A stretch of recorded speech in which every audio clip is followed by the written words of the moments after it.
প্রিয় BA first সেমিস্টারের CCF 2022-এর ছাত্রছাত্রীরা, আজকে আমি যে বিষয় নিয়ে আলোচনা করব সেটি হচ্ছে তোমাদের যাদের ইতিহাসের জেনারেল পেপার রয়েছে MDC M1, তাদের জন্য আজকের এই ভিডিওটি অত্যন্ত গুরুত্বপূর্ণ হতে চলেছে। কারণ আজকের এই ভিডিওতে আমি তোমাদের গুরুত্বপূর্ণ কিছু প্রশ্ন নিয়ে আলোচনা করব, যে প্রশ্নগুলো তোমরা দেখে গেলে আশা করি তোমরা অনেকটাই উপকৃত হবে।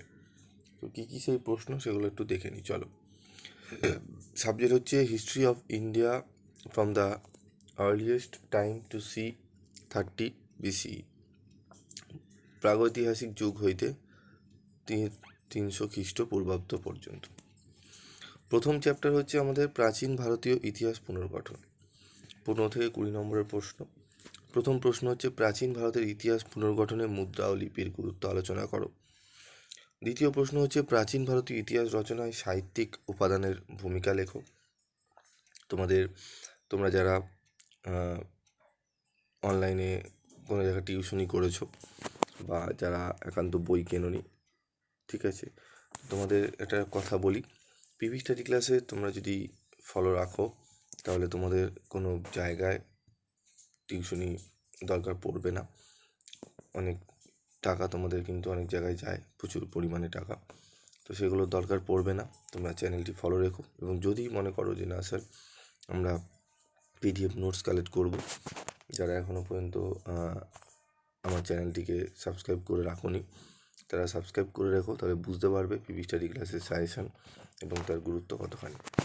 তো তোমাদের পরবর্তী প্রশ্নে আমি চলে আসব। দেখো, আমাদের প্রাচীন ভারতের ইতিহাস রচনায় প্রত্নতাত্ত্বিক উপাদানের গুরুত্ব লেখো। 3টি প্রশ্ন এখান থেকে মোটামুটি আমাদের 10 নম্বরে পড়তে হতে পারে, 15-20। চলে আসবো আমাদের পরবর্তী প্রশ্ন, 5 নম্বরের প্রশ্ন, হিস্ট্রি ও ইতিহাসের মধ্যে পার্থক্য। প্রাচীন ভারতের ইতিহাসের উপাদান হিসাবে প্রশস্তির গুরুত্ব কী? প্রাচীন ভারতের ইতিহাসের উপাদান হিসাবে বৈদেশিক সাহিত্যের গুরুত্ব। প্রাচীন ভারতের ইতিহাস রচনায় ধর্মশাস্ত্র ও পুরাণের গুরুত্ব। এগুলি 5-এ আসতে পারে, 5 নম্বরের জন্য তোমরা ভালো করে এগুলো দেখে নেবে। চলে আসবো প্রাচীন ভারতের ইতিহাস রচনায় মুদ্রার গুরুত্ব লেখো।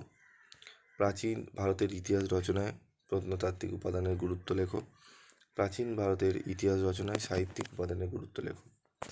তো এখানের মধ্যে তোমাদের যেটি খুবই গুরুত্বপূর্ণ, হিস্ট্রি ও ইতিহাসের মধ্যে পার্থক্য অনার্সদের জন্য 2 নম্বর প্রশ্নটিও স্টার মার্ক তোমরা দেবে, খুবই গুরুত্বপূর্ণ প্রশ্ন। বৈদেশিক সাহিত্যের গুরুত্ব 1, 2, 3 নম্বর প্রশ্নটি তোমাদের পড়তেই হবে। এর সাথে পড়বে 5 নম্বর প্রশ্নটি এবং 7 নম্বর প্রশ্নটি। পড়লে তোমরা এখান থেকে 5 নম্বর প্রশ্ন কমন পেয়ে যাবে। চলে আসবো অধ্যায় 2, শিকারী, সংগ্রাহক এবং খাদ্যপণ্যের উৎপাদন। প্রথম প্রশ্ন হচ্ছে প্রাচীন প্রস্তর যুগ ও নব্যপ্রস্তর যুগের মূল বৈশিষ্ট্যগুলি লেখো।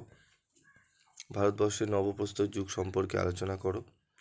প্রাগৈতিহাসিক ভারতে শিকারী ও খাদ্য সংগ্রহকারী আদিম মানবের খাদ্য উৎপাদক হয়ে ওঠার বিবর্তনের কথা উল্লেখ করো।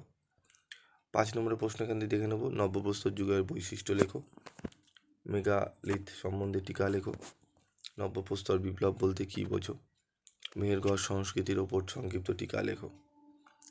তৃতীয় অধ্যায় হরপ্পা সভ্যতা। হরপ্পা সভ্যতার পতনের কারণ আলোচনা করো।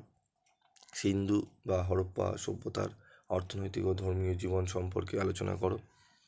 হরপ্পা সভ্যতার বৈশিষ্ট্য বা নগর পরিকল্পনা সম্পর্কে টিকা লেখো। 5 নম্বরের প্রশ্ন, হরপ্পা সভ্যতার প্রধান বৈশিষ্ট্যগুলি আলোচনা করো। খুবই গুরুত্বপূর্ণ প্রশ্ন, এই প্রশ্নটি তোমাদের একদম ধরে নাও আসতে চলেছে। হরপ্পা ও মহেঞ্জোদারো আদিবাসীদের ধর্মীয় জীবন সম্পর্কে লেখো। চিত্তধূসর মৃৎপাত্রের বৈশিষ্ট্য কী ছিল?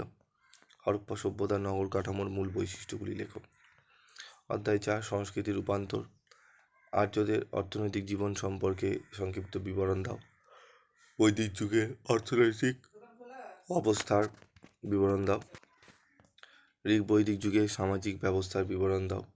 ঋগ বৈদিক ও পরবর্তী বৈদিক যুগের অর্থনৈতিক অবস্থার তুলনা করো। ঋগ বৈদিক যুগের ধর্ম সম্পর্কে আলোচনা করো। তালিম কাম বলতে কী বোঝো? প্রাচীন তালিম কাম সংস্কৃতির বৈশিষ্ট্য আলোচনা করো। বৌদ্ধ ধর্মের মূল নীতিগুলি উল্লেখ করো। বৌদ্ধ ধর্ম ও জৈন ধর্মের মধ্যে পার্থক্য লেখো। বৌদ্ধ ধর্মের উত্থানকে তুমি কিভাবে ব্যাখ্যা করবে? গ্রিক বীর আলেকজান্ডারের ভারত আক্রমণের প্রভাব আলোচনা করো। 5 নম্বরের প্রশ্ন, বৈদিক যুগে বর্ণভেদ এবং জাতিভেদ সম্পর্কিত ধারণা কী ছিল? ভারতে আলেকজান্ডারের জয়লাভের কারণ লেখো।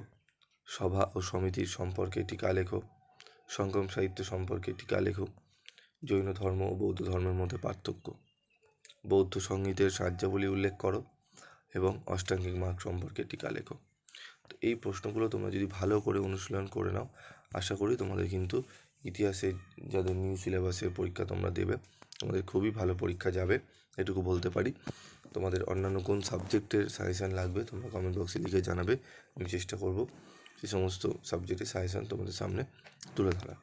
আজকের মতো এইটুকুই, দেখা হচ্ছে পরবর্তী ভিডিওতে।